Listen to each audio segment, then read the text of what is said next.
Good morning, guys. Happy Sunday. So I just talked about this on my Instagram, but I thought it would be beneficial to share it here as well, because I know a lot of you guys, whenever you got in the challenge, your goal was maybe to cut, but what I wanted to do with you is reverse diet. And so I kind of wanted to explain like why that was my decision to kind of reverse diet you, I guess, instead of cutting you. So when you are perpetual dieting, most females are, even if they don't know it, unfortunately, but most females that I work with tend to undereat quite a bit. And so what happens when you are consistently undereating, your body adapts to that. So your caloric intake or your metabolism, I know these are kind of a lot of like physique terms. So if you don't understand anything, feel free to just like drop a question or a comment down below. And I'll try to like further that. But as you are dieting, your metabolism adapts to that. And so whether you mean to or not, when you are consistently under eating, your metabolism adapts to what you are giving it. So with most of the females that I work with who are perpetual under eaters or perpetual dieters, they try a diet time and time again. They may not be like the most consistent to it, but what happens with your metabolism is it adapts to that. So it now, like everything that you're doing, it learns how to function on a lower caloric intake.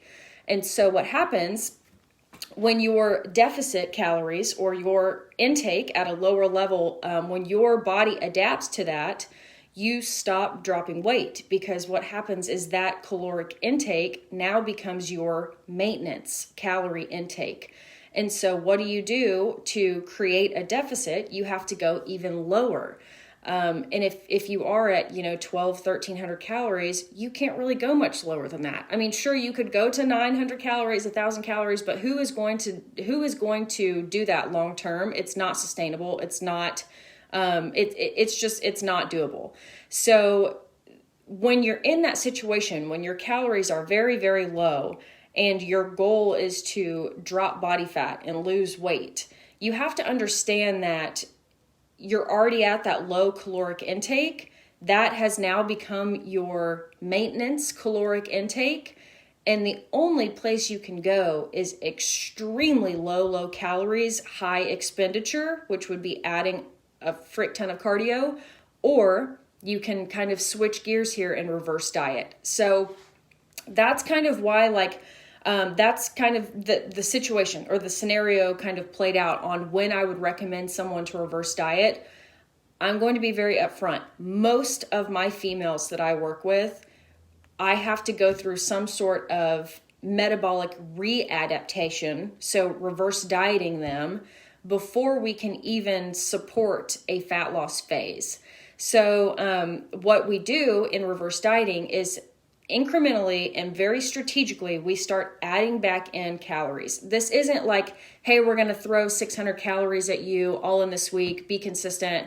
In that scenario, you would probably gain some body fat. And so I'm trying to minimize the body fat regain by, again, incrementally and strategically adding in calories every single week. This could be as small as like, hey, I want you to add 10 grams of carbs. 10 grams of carbs at 4 calories a piece is 40 calories, right? So I would essentially be adding 40 calories a week, which doesn't sound like a whole lot. But when you are reverse dieting out of a very adapted, low caloric maintenance position, if that makes sense, you have to be very small with your adds, because that's what's going to readapt that metabolism. Now, if someone, say like a competitor, I'm probably going to get off on a tangent here a little bit, but say as a competitor, if you have been nailing those macros time and time again, and your caloric maintenance was like 2,000 calories or so before you started a prep, as you cut, as long as you're executing on those, you can pretty much like stick them in a deficit, get the results that you're wanting, and then you can reverse diet a little bit quicker. But what I find with most of my lifestyle clients and you guys is that it wasn't a strategic like cutting phase with a strict goal like a competitor has. It is more of I'm trying this diet. I'm kind of half in, half out. Sometimes I'm on it, sometimes I'm not. And what happens is we adapt our metabolism to sit and function on that lower caloric intake. So it's not like a competitor with an end goal, you cut and then you get out. This is something that has happened year after year, season after season, and you are just sitting at this lower intake, really like where a competitor sits, like closer to stage. So that's why I'm a bit more strategic, and I'm a bit slower to add those calories back in week after week after week with some of my lifestyle clients, because they have been so adapted and their metabolism is so suppressed because they have been at that intake for so long. So I just know, like, this video probably could have come like way earlier during our challenge, but I just wanted to give you guys some insight on like why I chose to reverse diet some of you guys during this challenge instead of cutting. And I know like the mental piece of that too is sometimes hard. Like, it's like, whoa, okay, I want to cut weight, yet you're trying to add calories. I'm confused at the end goal here. Like, how does this make sense? Well, again, like when you are adapted to that, the only place you can go is extremely low calories and very high expenditure. And that has to be hella consistent for that even to work. Or you can spend some time readapting your metabolism, minimizing the body fat regain by these small incremental adds to your caloric intake, and create that room to have a proper cut. So let me give you some numbers, for example. So if you were dieting on 1,200 calories, you were consistent, you've been there for a long time, you've cut carbs, you're eating low fat, you're tired, your digestion is shit, all of these things, because your caloric intake is so low. Your goal is to cut body fat. Where do you go from 1,100, 1,200 calories? Where are you supposed to cut and create that deficit? You can do two things, really. You can add expenditure, which would further your deficit. You can further your deficit, go to like 800, 900 calories. Why not? To further your deficit. But when you're thinking of those numbers, like, that's not sustainable, right? It's just not going to happen. So what needs to happen is you need to reverse diet to create that room to have a proper cut. Another way you could put it. Okay, so let's keep talking numbers since we're on this topic. So we were at that 1,100, 1,200 calorie range. Maybe every week we're adding 40, 50 calories, sometimes 100 calories if you're super consistent and your body is soaking up that food and it's adapting very well. When I'm looking at updates, this could be like, hey, your weight has stayed the exact same, which is ideal for a reverse diet. Your weight has stayed the exact same every single week as we have added calories. That is like ideal situation. What you could notice is some biofeedback improvements during this reverse diet phase, which could be like improved digestion. You're sleeping better. Your stress management is better. Your water intake is better. You're feeling better with your workouts. Hey, you're not cranky and a moody B word with your spouse. Hey, you've got some sex drive back, because that is something that is 1000% something that tends to suppress as we're dieting. So all of these hormones and all of these biofeedback markers are improving as we are reverse dieting as well. So even though the weight is staying the same, it might fluctuate 1 or 2 pounds. That's totally fine. You have to look at like the big picture of like, how many improvements are we seeing along the journey of reverse dieting?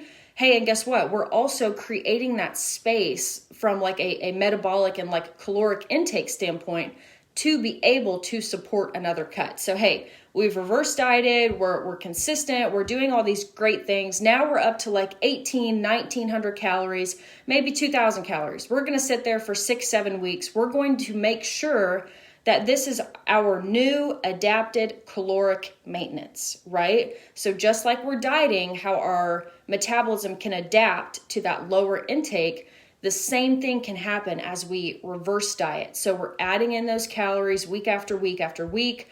We're getting all these biofeedback markers in check week after week after week. We are now sitting at 1,900 calories, 2,000 calories, and this is now our new caloric maintenance. So after we sit there for a while, hey, guess what? Now it's time to diet again. Look what we've done. We've created all this room for you to have a successful cut now. So from 2,000 calories, maybe our first cut goes to 1,700 calories.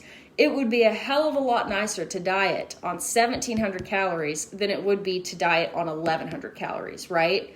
So it takes time, and it's a process. So after you diet on those 1,700 calories, your body may adapt to that after a couple weeks. And then guess what? You cut again, maybe 1,500 calories. Still, dieting on those 1,500 calories is going to be way more sustainable than dieting on those 1,100 calories. So it's all a process. So when I get you guys into my app or into my transformation or as a client, and your goal, your sole goal is to look better naked. Like, I want to drop body fat. I want to put on a little bit of muscle. I want to lean out. I want to feel like, sexy in my own skin, all of these things.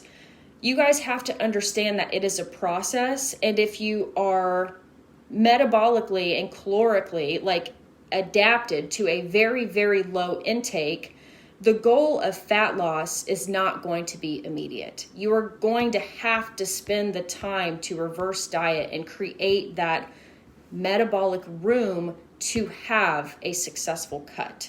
So that's just a little background. I wanted to go live just in case anyone had any questions. I know a few of you guys are on here. So is that making sense to you guys? Is how I kind of explain that, is that making sense? I hope it is, because I do have a lot of you guys coming into the app just into my realm in general, with me coaching. You guys come to me with a fat loss goal, and I have to paint the picture of it's not going to be immediate. We are going to have to spend some time to even be able to have a successful cut and for it to be sustainable. So yay. Okay, glad. I'm glad that's making sense to you guys. So I'm going to repost this live on the Facebook group. So if you guys want to rewatch it, feel free to take notes, or feel free to just drop any questions in the comments, and I will get back to those. So I appreciate you guys for hopping on, and I hope you guys have a beautiful rest of your Sunday. I know that the challenge is coming close to an end, and I am going to have some announcements coming up on how I'm going to kind of handle, I guess, my coaching in the app moving forward, but that will come after the challenge has ended. So until then, let's stay to it, guys. Consistency is going to be your best friend. And I hate it. I hate it just as much as you guys. I hate it. I'm prepping. I've been prepping for 10 weeks, and I feel like it's been the last 5 weeks I have really nailed down consistency. So it's really fucking hard, guys. And I understand. I am right there with you. So let's stay strong these last couple weeks of the challenge. Make sure you are system focused and not end goal focused, because the systems are the things that are going to keep you doing this long term, even after the challenge is over. So anyways, I hope you guys have a blessed Sunday, and I will talk to you soon.